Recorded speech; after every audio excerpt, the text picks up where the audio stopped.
Okay, so here it goes. I firmly believe when you talk about your fitness journey, you have to start from the beginning of things. And so for me, that meant I was overweight my entire childhood, adolescence, young adult years. I remember being probably in middle school and wearing a size 12. That's a size 12 in misses, not children's, keep in mind. Then I remember going to college, always being that heavy set girl, always being the heavy one, living with athletes, and you're not an athlete, and far from it.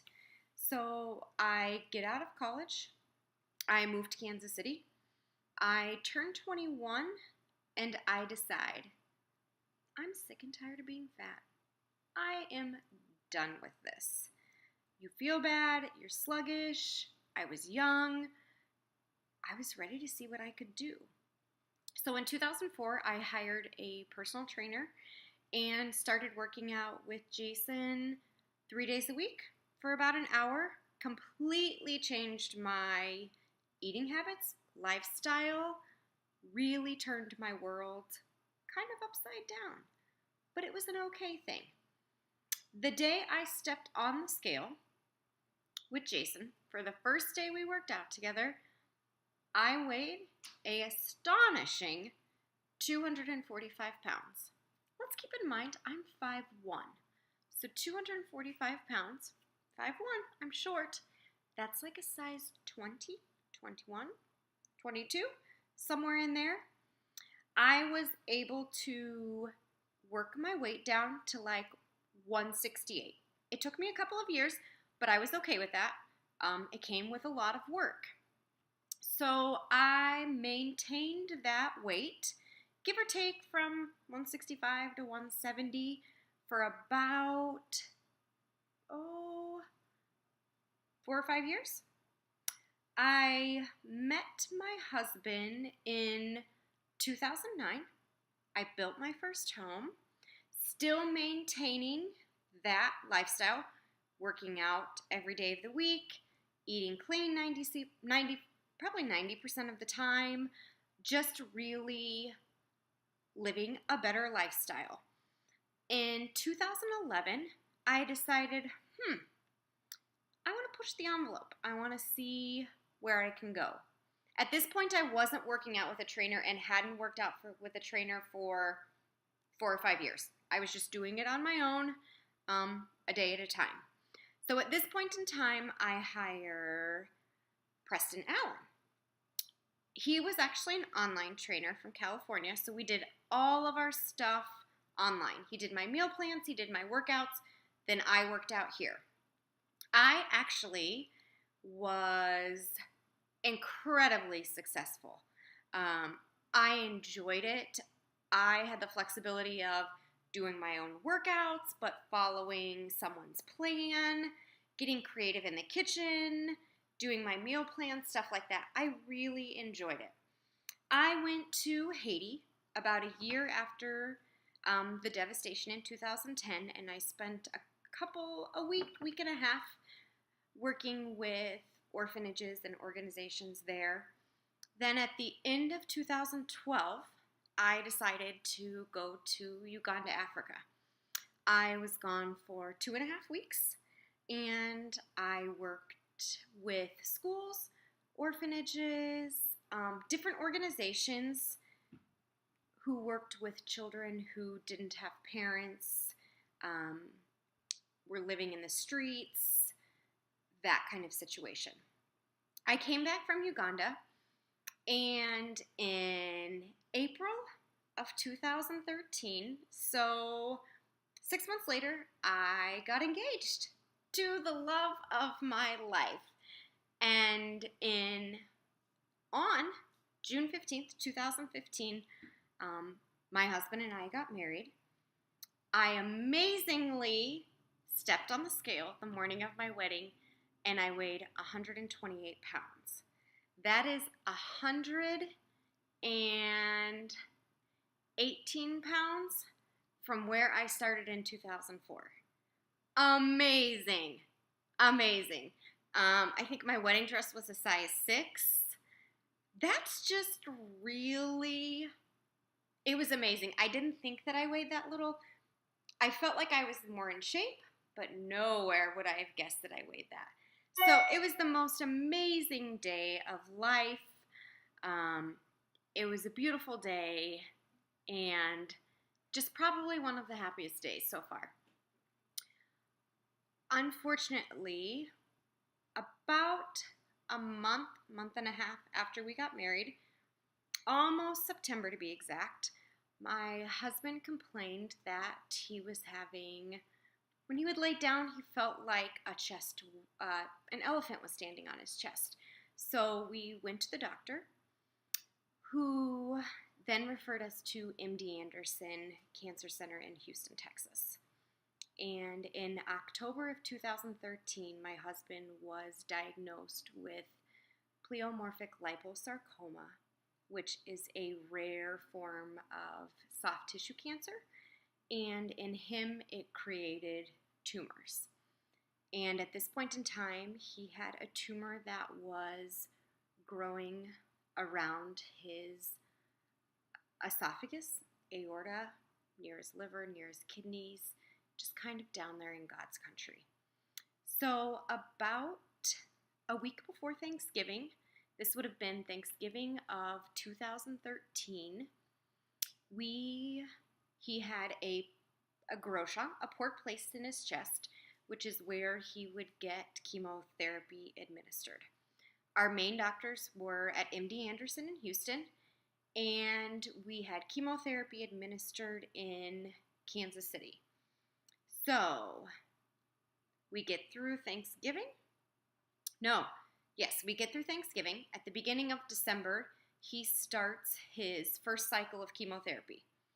We went to the cancer center. He had a port, got hooked up to his port. We got sent home with a pump, connected. Chemotherapy ran for 72 hours. We would go back to the cancer center, unconnect, go home, then for the next 2 days, get a shot. We would wait 20 days, start the cycle all over again.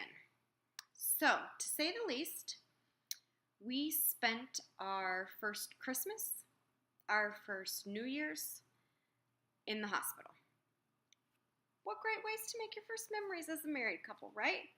What do they say? When life hands you lemons, you make lemonade. Well, definitely, this was truly a test.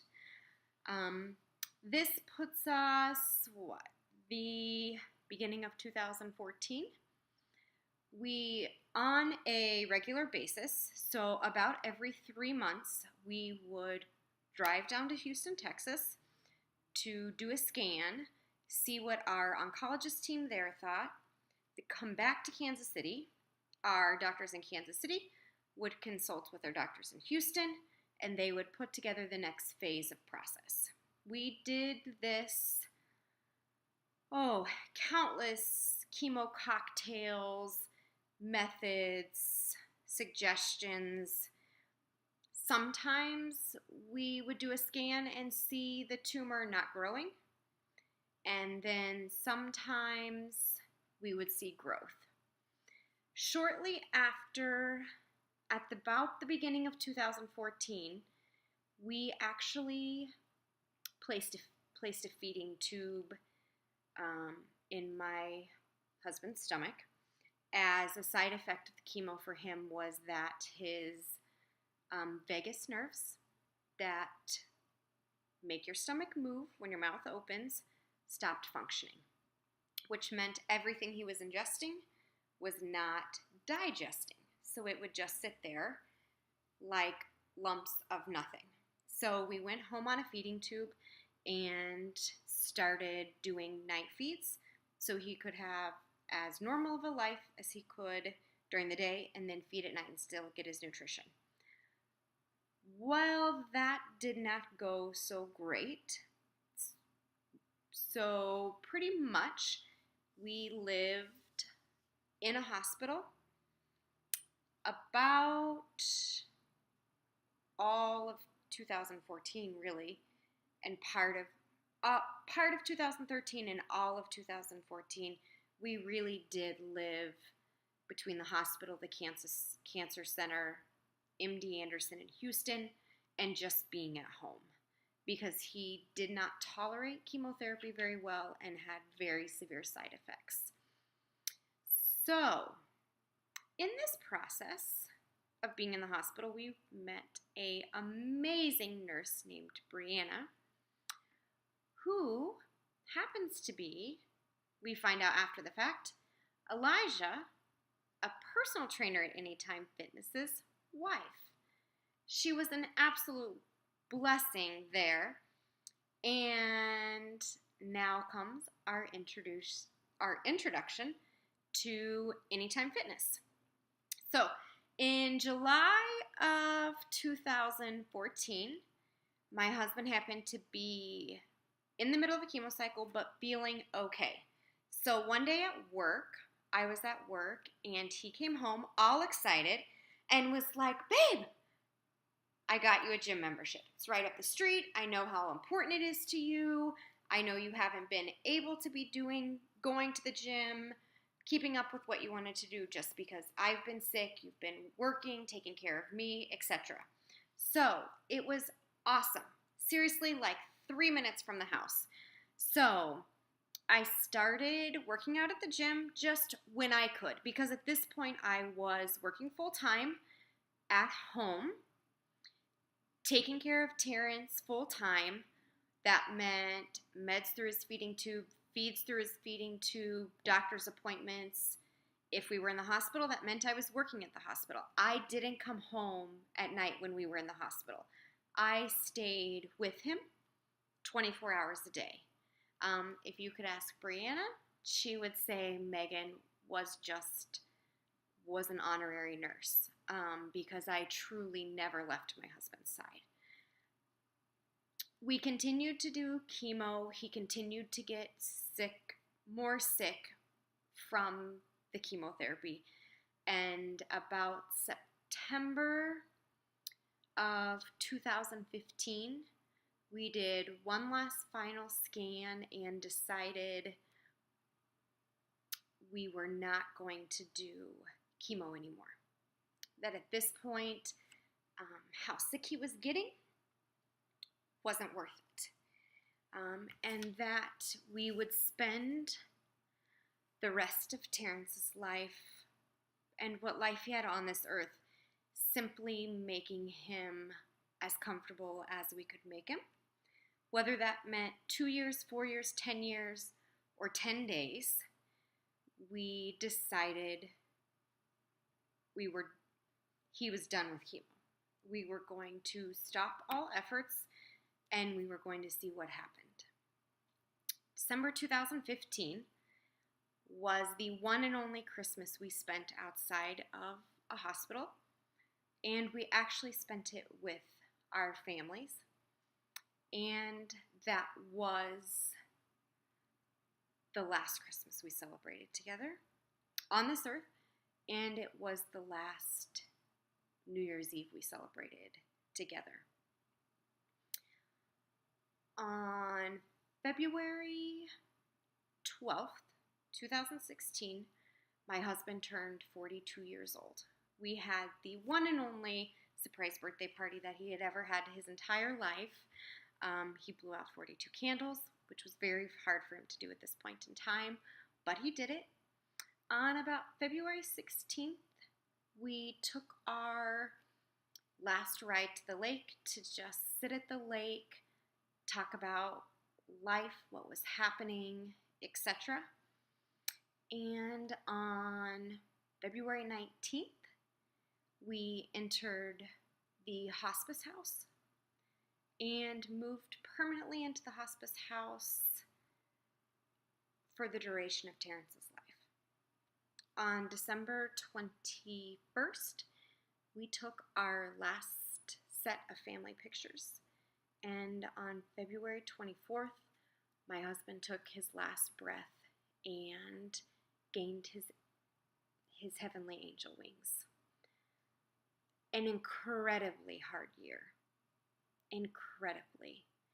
We went, during those 3 years of our marriage, we went to MD Anderson in Houston. We went to Memorial Sloan Kettering in New York. We were looking for anything to make his young life last longer. But that was not in God's will or in our hands to decide. So that was February 24th, 2016. I said goodbye to my best friend. My best friend, the love of my life, my husband. He was cremated, and in March, I went down to Ocean Springs, Mississippi, which is where he was from, and we had an amazing memorial service with all of his friends, his family. He played football. He was so funny and so loved in the community that it was his perfect going away from this earthly place. That brings us to like March of 2016, where Megan decides,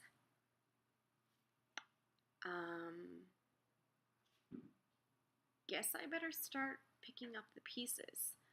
Oh, because in January 21st of 2016, this girl lost her job. Yes, a month before my husband passed away, I lost a job I had worked for 12 years. Blessing from God, curse from the devil. I'm not really for sure, but we'll say it was part of the journey, part of the process. So, truly rebuilding began. Because also keep in mind, we were at all of those cancer centers. And yes, insurance covers some things, but not all things. At this point, we had mounting medical debt. I was on the verge of losing our house, the house I built, the house we lived in. I couldn't stay on top of bills. Insurance doesn't pay for those things. Insurance doesn't make your house payment, pay your car note, any of those things. So I was truly starting from ground zero. I mean, the bottom, like the bottom of the bottom. So now I'm in mounting financial debt. My husband passed away. I'm in this house by myself. I, at this point, don't have a job, and I'm looking around thinking, what am I supposed to do? What does this look like? Now, mind you, at this point, we've really lived 2.5 years of nothing but hospitals, medical, etc. That doesn't leave time for me to work out, meal plan, none of that. Not an option. Simply not an option. So at this point in time, I weighed 180 pounds, and I had been to the gym probably 100 days between like May of 2015 to May of 2016. During that time, the gym really was my place to get away, spend an hour, hour and a half, knowing maybe A, he felt good, B, we were in the hospital, he was asleep, he was getting taken care of, I needed a moment to breathe. The gym really was the place I could do that. So, that's March, in about April, I decide, okay, I have to do something. I feel like this is a blur. Life's a blur, which is okay. My husband passed away 3 months ago. I think it's okay that I don't know what to do, what to say, nothing. So let's go back to the place that I feel like I am most at peace at and that I know helps me the most, and that was the gym. So I set some goals. I started taking some progress pictures. Now, mind you, at this point, I've blown back up to 180 pounds from 120 pounds when I got married, which is just a side effect of what life did and all of the uncertainty that it included. I decided to take progress pictures, start meal planning again, meal prepping, and I went back to working out 2 times a day. I was doing cardio in the morning for 30 minutes and I would lift in the evening. The gym was truly my place of peace, my place where I felt like nothing outside could affect me. Some days that meant I sobbed through a workout. Some days that meant I worked out for 15 minutes. Some days that meant I worked out for 3 hours. But it's what it was for me. At this point in time, I had to make a decision that I would file bankruptcy. I didn't have a choice. I had $126,000 of medical debt. Remember, insurance doesn't pay for everything. And I was drowning. And I had to get my head above water. At that point, I had found a new job. I filed bankruptcy. I was getting back into a routine slowly but surely. Incredibly slowly but surely. In January of 2017, there was a competition at the gym. And it was going to be judged on your body fat loss, your body fat percentage, and how much you could lose in 90 days. So I started with 26% body fat, and I ended at the weigh-in at 20%. I won first place out of 109 women across 3 of our gyms, and was very honored and it was a confidence booster for me. It was a restart point, and it was exciting. It was exciting to see that I was making progress, that life was starting to be okay again. Then, let's see here. So if we fast forward, that's kind of what the beginning of 2017 has looked like. I have since decided I am going to start pursuing some other fitness goals. I would like to work towards competing. I am going to start working on my personal trainer certification and just taking a larger role in the fitness industry. I can say I went from May 2016 to May 2017 with my gym attendance to like 300 days out of the year. That's like three times as much as it was the year prior to. So overall, I would say the gym for me has truly been my rebuilding place. It's the one place that life felt okay, that I wasn't drowning, that my husband is always going to be a piece of, because he bought my Anytime Fitness membership for me. So I will always have a connection to Anytime Fitness, because a piece of my husband's there, a piece of our journey, a piece of my strength, my peace. At this point in time, there are days I still struggle. I do. It's hard. I simply have to take a day at a time. Right now, I'm about 145 to 148 pounds. I have a goal of trying to compete yet this year in November, December. So I will continue to push hard, and that's just some of my journey and all of my journey. So overall, Anytime Fitness and my fitness journey is still continuing, still growing, um, and still just this amazing chapter in my storybook. So thank you.